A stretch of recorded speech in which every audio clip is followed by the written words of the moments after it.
Saudamos os nossos amigos, desejamos que todos estejam bem. No vídeo de hoje nós vamos concluir aquela questão da marca ou sinal na mão ou na testa, começado no vídeo anterior. Vamos orar ao nosso Deus pedindo auxílio. Senhor Deus e Pai, agradecemos ao Senhor pela oportunidade e por ter manifestado o desejo no nosso coração em compartilhar a Tua Palavra com os nossos amigos e com os nossos irmãos. Te pedimos e também agradecemos em nome do nosso Senhor e Salvador, Jesus Cristo. Amém. Agora que nós vamos analisar um pouco aqui, essa questão ainda de Apocalipse 13, é a questão do verso 5.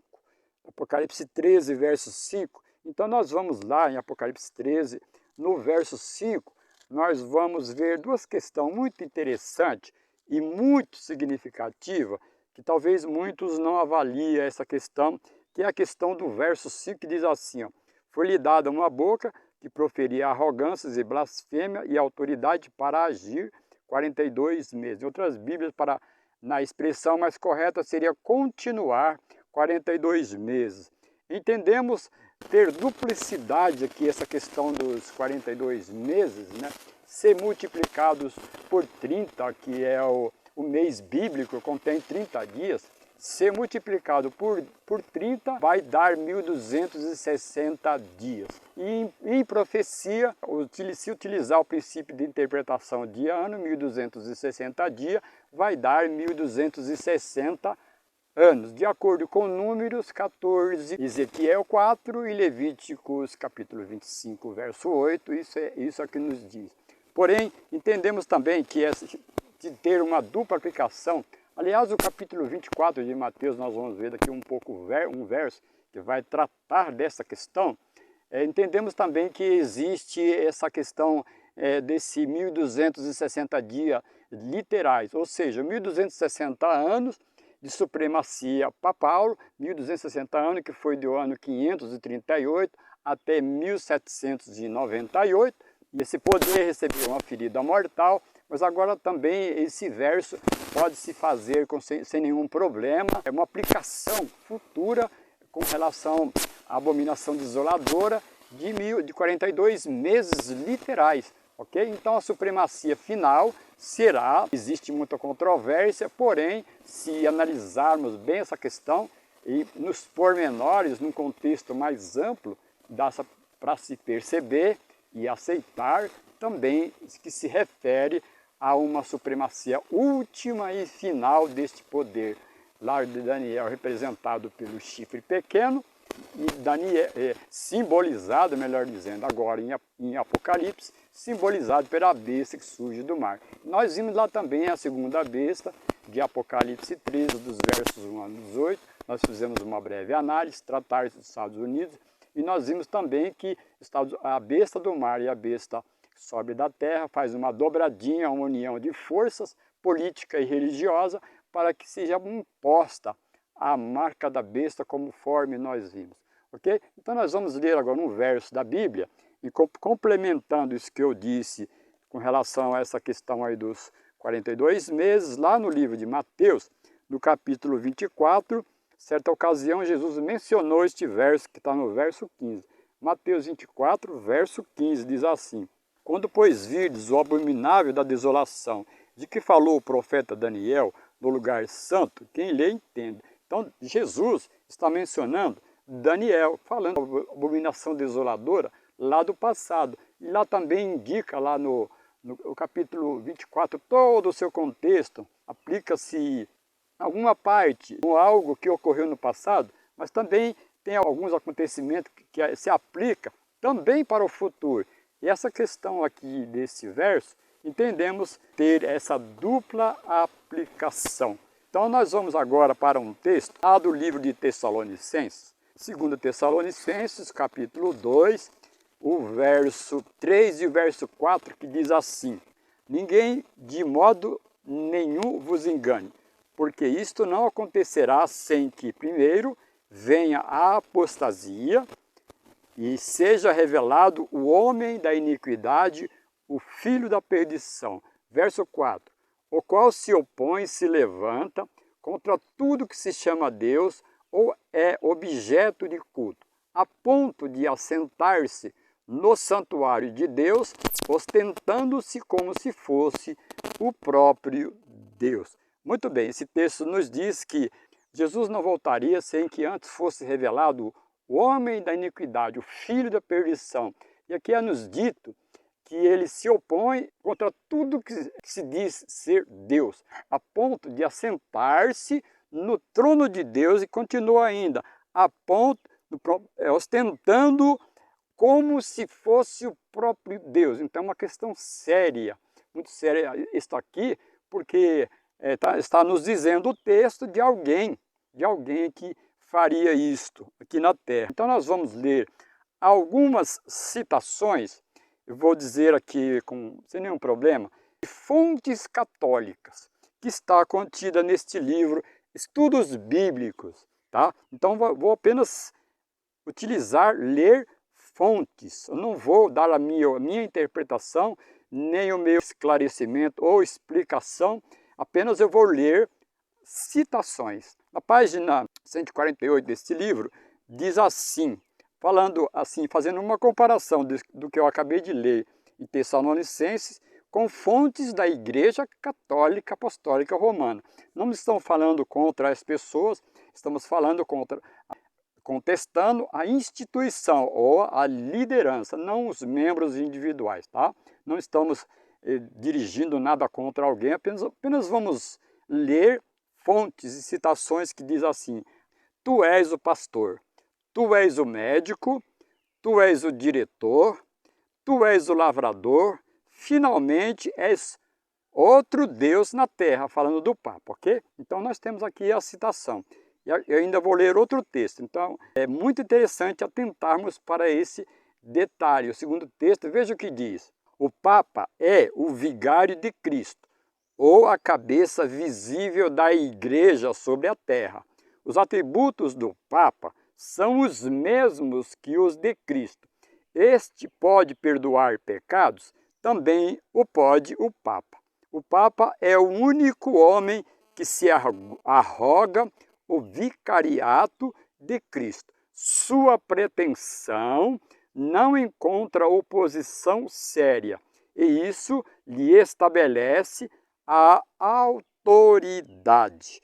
Então nós vimos aqui dois textos muito interessantes. O primeiro, falando que ele é o supremo, ele é o pastor, o médico, o diretor, o lavrador, finalmente outro Deus na terra. Então nós vimos aí duas citações. Nós vamos ler também dois textos bíblicos relativos a isto. O primeiro texto bíblico que nós vamos ler está no livro de João, capítulo 10, e o verso 33, que diz assim: responderam-lhe os judeus: não é por obra boa que te apedrejamos, e sim por causa da blasfêmia, pois sendo tu homem, te fazes Deus a ti mesmo. Certa ocasião ocorreu isso com Jesus. Eles disseram que Jesus dizia ser Deus. Portanto, se Jesus não fosse Deus, estaria blasfemando. Portanto, se colocar no lugar de Deus é blasfêmia. Nós vimos a citação anterior, a qual diz que o Papa é o pastor, é o lavrador, é outro Deus na terra. Então fica aí, amigos, para que você faça uma comparação. Outro texto que nós vamos ler está no livro de Lucas, no capítulo 5, verso 20 e verso 21, que diz assim: vendo-lhes a fé, Jesus disse ao paralítico: homem, estão perdoados os teus pecados. E os escribas e fariseus arrazoavam, dizendo: quem é este que diz blasfêmia? Quem é que pode perdoar pecados, senão Deus?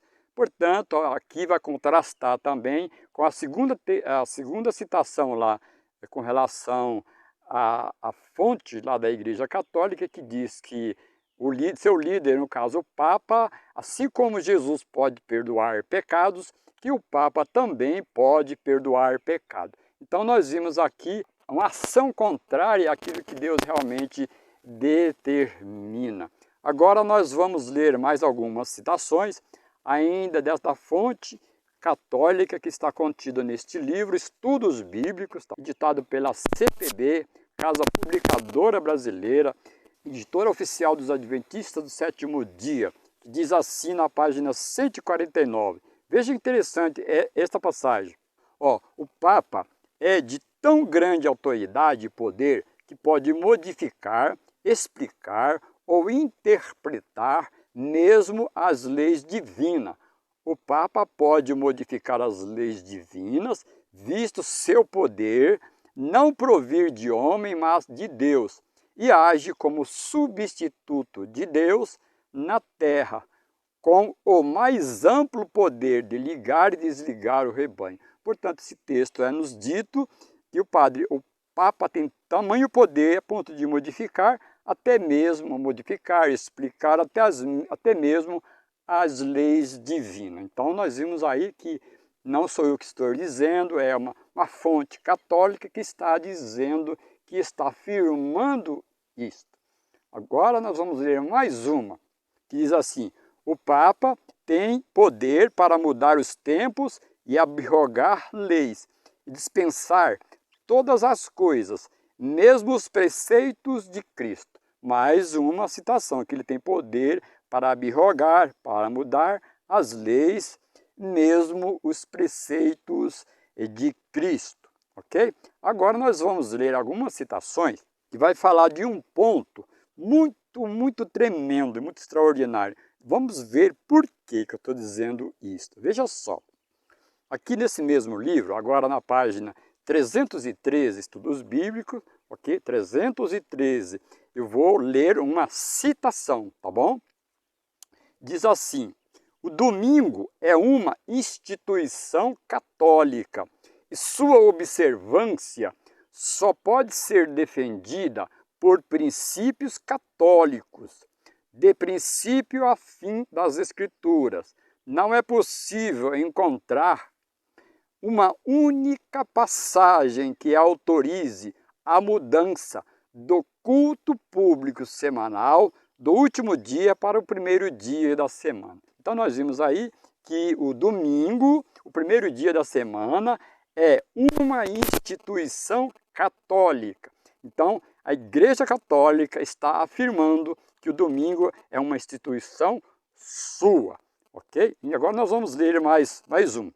Agora na página 312, que diz assim: a Igreja Católica, por sua própria infalível autoridade, criou o domingo como dia santificado para substituir o sábado da velha lei. Então nós vimos mais um texto que está nos dizendo que a Igreja Católica, por sua infalível autoridade, mudou ou criou o domingo, o dia santificado, para substituir o sábado da velha lei. Então nós vimos aí alguns textos muito tremendos com relação a esta questão da autoridade do Papa, tá? Então mais uma vez nós vamos enfatizar essa questão de que eu não estou dizendo, a minha igreja não está dizendo, nós apenas estamos mencionando citações de fonte católica.